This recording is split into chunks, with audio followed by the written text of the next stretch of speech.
Good morning, good afternoon, good evening, hello there दोस्तों। मेरा नाम केविन है। पर्सनल ट्यूटर के इस चैनल से आपको रेगुलर अपडेट्स देते आया हूँ। काफ़ी रिक्वेस्ट, कमेंट्स, सजेशंस आ रहे हैं, तो इसी सीरीज़ में मैं आज 11th क्लास का चैप्टर सिल्क रोड कवर कर रहा हूँ। इसका पार्ट 1 आपको हमारी प्लेलिस्ट में रेडिली अवेलेबल मिल जाएगा।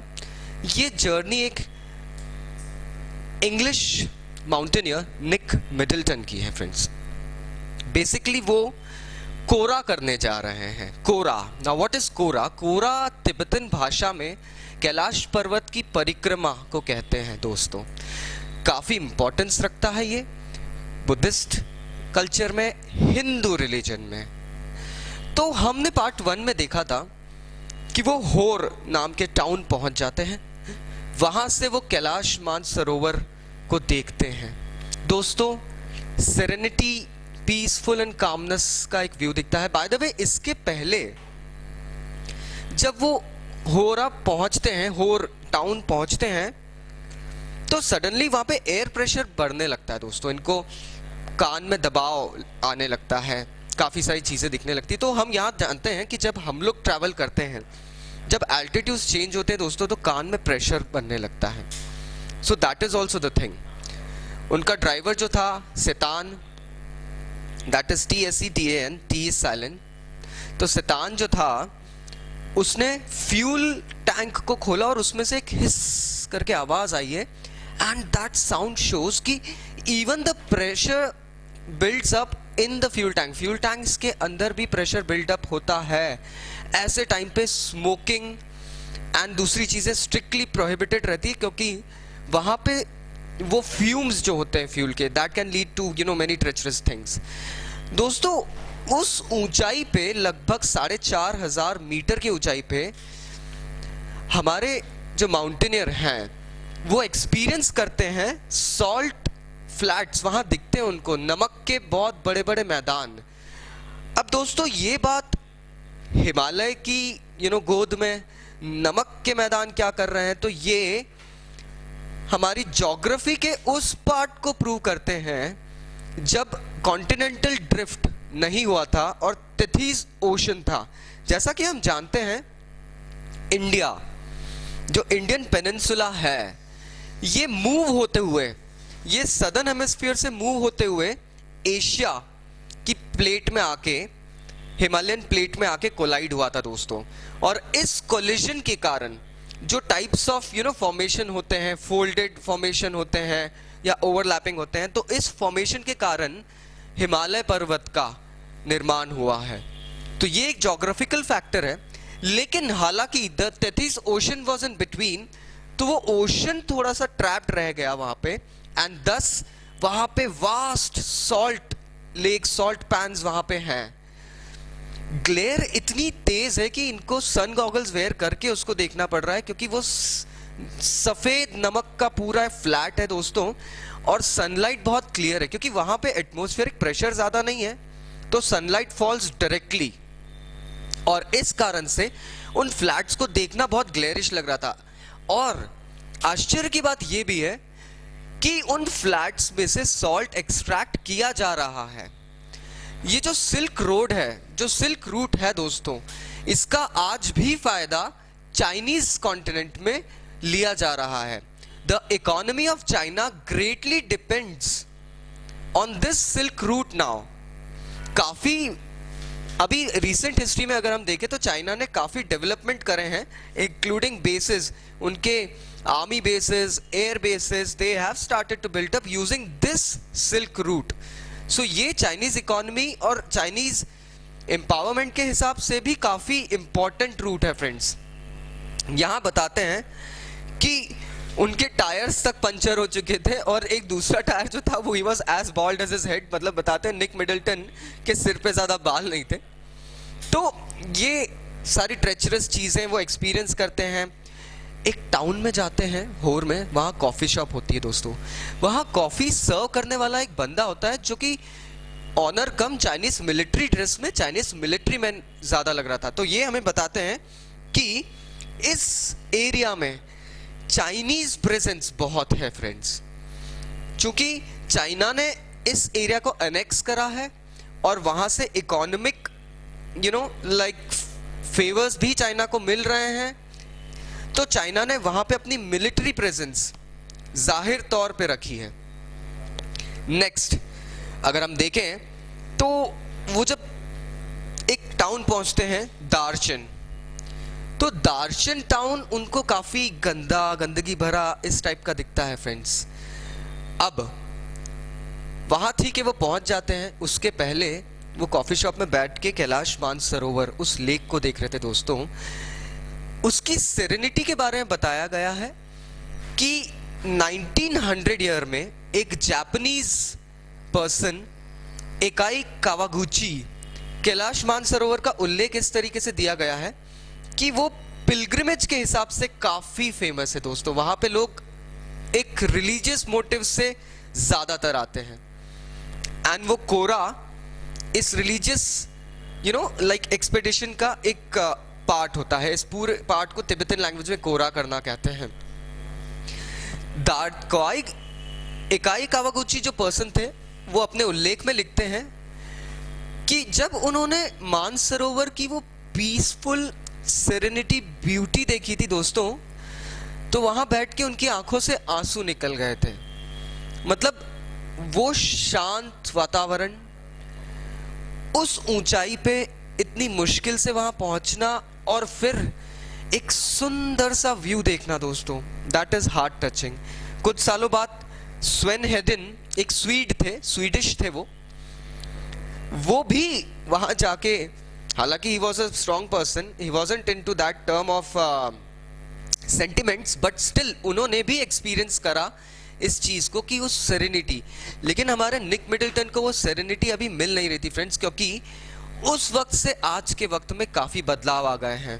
There is rubbish all sort of at all sort of places, jagged rocks, पहुंचना बहुत मुश्किल है, लोगों का एटीट्यूड ज्यादा होस्टाइल भी नहीं है और ज्यादा फ्रेंडली भी नहीं है फ्रेंड्स।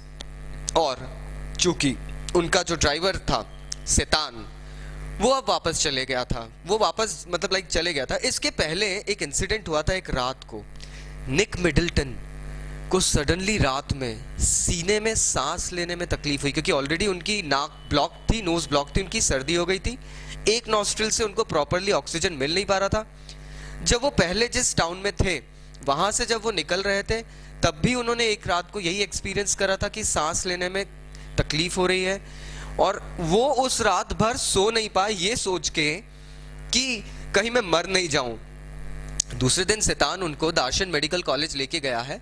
वहां पे कंप्लीटली कॉन्ट्रास्ट वे में एक डॉक्टर उनको एग्जामिन करता है, जो कि डॉक्टर यूजुअली दिखते हैं वाइट कोट में स्टेथोस्कोप लिए, लेकिन यहाँ ये डॉक्टर ऐसे किसी अंदाज में नहीं था।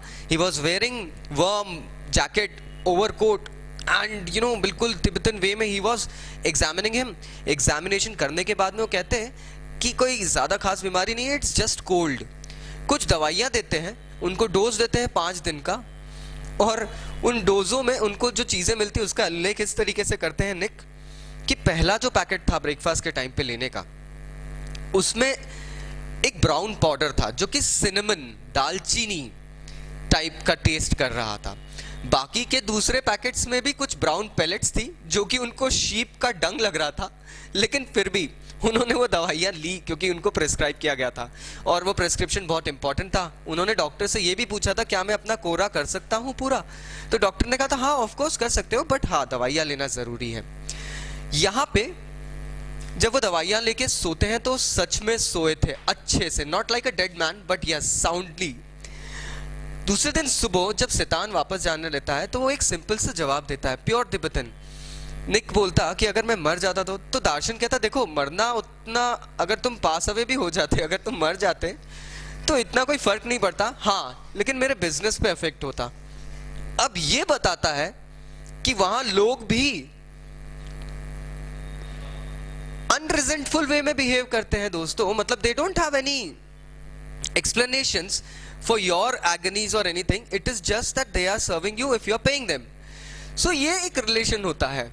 अब मानसरोवर की एक इंपॉर्टेंट बात यहां बताई गई है, कहा जाता है कि 4 महानदियां जो है मानसरोवर के ही तराई से निकलती है, जो कि है इंडस, जो कि सिंधु नदी है, गंगा, सतलज और ब्रह्मपुत्र। हालांकि इंपॉर्टेंट बात यह है कि सतलज एक अकेली नदी है जो मानसरोवर के पानी से अपना स्रोत लेती है, बाकी 3 नदियां हैं वो उसके आसपास के स्थानों से पानी प्राप्त करती है। जैसे गंगा का हम कह सकते हैं Gangotri, Brahmaputra also flows towards Nepal, China and then enters India. तो ये जो चीज़ है ये सब तिब्बतन लैंड से ही पानी लेके यूजुअली हमारी कंट्रीज में आते हैं। फाइनली अपनी जर्नी के लास्ट पार्ट में जब उनको यात्रा करने चढ़ना था, शैतान चले गया है, कोई है नहीं। अब ये उस जर्नी में आगे क्या होगा, कैसा होगा, निक को कुछ नहीं पता है। एक रीजन प्राइम इंपॉर्टेंस का ये था कि Nick knew only English and not the Tibetan language, और वहां के लोगों को they knew only Tibetan, they did not knew English. तो निक के लिए बहुत मुश्किल की सिचुएशन हो गई थी। ये बताता है that you need to have some on entrepreneur who interprets you know your language, some interpreter. अब हुआ ये कि वहां पे उनको फाइनली मिलता है नॉर्बू। नॉर्बू एक हेफ्टी हट्टा कट्टा मोटू सा पर्सन रहता है जो जैकेट और स्टील रिम स्पेक्टिकल्स पहन के अपीयरेंस दिखा रहा है। इससे ये दिखता है कि वो प्रॉपर तिब्बतन नहीं है, वो कहीं बाहर का है। लेकिन जब डिस्कशन होता है तब नॉर्बू बताता है कि मैं बेसिकली तिब्बतन हूँ but I work for Chinese economic centre, मैं वहाँ बीजिंग में काम करता हूँ और मैं भी यहाँ कोरा करने के लिए आया हूँ और मैं सप्लाई करता हूँ, इकोनॉमिक वेल्थ वगैरह देखता हूँ। वहाँ की बिल्डिंग्स बताई गई है जिनको ब्राइटली कलर्ड प्लास्टिक बैग्स से कवर करके रखा है from direct snowfall, rains and extreme sunlights. ये बैग्स पूरे चाइना में सप्लाई होते हैं यहीं से बन के, इसी सिल्क रोड से। तो ये सिल्क रोड चाइना की मेनलैंड के लिए बहुत इंपॉर्टेंस रखता है दोस्तों। वहाँ पे काफ़ी इकोनॉमिक एक्टिविटीज़ चाइना अभी कर रहा है और इससे उनके काफ़ी रॉ मटेरियल, रॉ सप्लाईज भी वहाँ से एक्सट्रैक्ट हो रहे हैं। नॉर्बू और निक डिसाइड करते हैं कि वो अपनी जर्नी साथ में आगे बढ़ाएंगे, लेकिन नॉर्बू यहाँ सजेस्ट करता है कि हमें कुछ याक्स हायर कर लेने चाहिए, क्योंकि मानसरोवर पे यूजुअली अगर देखा जाए तो अपने इक्विपमेंट्स लेके कोरा करना तो बिल्कुल पॉसिबल नहीं है। डिस्कशन इनका काफ़ी आगे बढ़ता है और फाइनली ये लोग डिसाइड करते हैं कि ये लोग याक्स लेके अपने इक्विपमेंट्स उनके ऊपर लाद के कोरा करेंगे। यहाँ एक बहुत अच्छी फाइनल लाइन नॉर्बू बोलता है चैप्टर में कि it is not possible to carry our luggage while climbing the mountain or around the mountain because I'm too fat। and यहाँ पे निक भी agree करते हैं that yes his tummy was too big and Norbu sits down in a hysterical laughter कि भैया मुझसे तो ये पॉसिबल नहीं हो पाएगा। तो इस तरीके से ये चैप्टर यहाँ एंड होता है दोस्तों। इसमें बताया गया है पूरे चैप्टर का क्रक्स अगर हम देखें तो समराइज्ड वे में ये एक पर्सन, एक माउंटेनियर की जर्नी है जहाँ वो बताते हैं कि एक लैंड पे जिसका सिग्निफिकेंस स्पिरिचुअल, रिलीजियस भी है, आज वास्तु स्थिति वहाँ की क्या हो रही है। जो तिब्बतन लोग हैं वो वहाँ से एक्साइल्ड हैं, फिर भी वो लोग वहाँ किसी तरीके से पैचेस में काम करके अपना गुजारा कर रहे हैं। चाइना एक कंट्री है जो कि काफ़ी इकोनॉमिक डेवलपमेंट इस जगह से ले रही है। हिमालय की गोद में आपको सॉल्ट पैन, सॉल्ट लेक्स मिलेंगे, आश्चर्य की बात नहीं है, क्योंकि ये बताता है एक जोग्राफिकल चेंज जो कि मिलियंस ऑफ ईयर्स अगो हुआ था जब इंडियन सब कॉन्टिनेंट सदर्न हेमिस्फीयर से कट के नॉर्दर्न हेमिस्फीयर में टकराया था, तो वहाँ पे हिमालय बने थे और वो जो 33 ओशन जो था वो 33 ओशन का साक्ष्य वहाँ पे उन सॉल्ट बेड्स में मिलता है। साथ ही जो लोकल लोग होते हैं वहाँ के, हालांकि वो बहुत गर्मजोश होते हैं, आपको बहुत अच्छे से ग्रीट करते हैं और उनकी हॉस्पिटैलिटी में कोई फ़र्क नहीं है दोस्तों। हालांकि चाइनीज़ मिलिशिया का प्रेजेंस वहाँ पे हर जगह दिख रहा है। Even in a restaurant there is a Chinese lad, a soldier serving tea and all. हालांकि साफ़ सफाई उतनी नहीं रही है वहाँ पे, गंदगी के भंडार हो गए हैं, रिफ्यूज़ पड़ा हुआ है, उस रिफ्यूज़ को कहाँ ले जाएं ये नहीं दिख रहा है। आज जो मानसरोवर है वो उस उल्लेख से काफ़ी बदल चुका है, फिर भी as a pilgrimage yes people pay homage and go there. तो ये चैप्टर इन ऑल आपको वो फिजिकल और मेंटल डिफिकल्टीज़ को किस तरीके से ओवरकम करें, किस तरीके से आपको वहाँ दोस्त बनाना है, किस तरीके से आप वहाँ अपने एक्सपेडिशन पे जाएंगे, क्या क्या तकलीफ़ें रोड पे चलते समय आएगी, गाड़ी में क्या प्रॉब्लम्स आते हैं, बर्फ़ अगर गिर जाए तो रोड किस तरीके से ब्लॉक रहती है, ये सारी चीज़ें इसमें एक्सप्लेन करी है। स्टिल अगर आपको कुछ और डाउट्स हैं तो प्लीज़ नीचे कमेंट बॉक्स पे कमेंट करिए, हम आपको बिल्कुल फर्मली रिप्लाई करेंगे। एंड वीडियो को सब्सक्राइब करिए, चैनल को सब्सक्राइब करें हमारे, और वीडियो को लाइक करिएगा।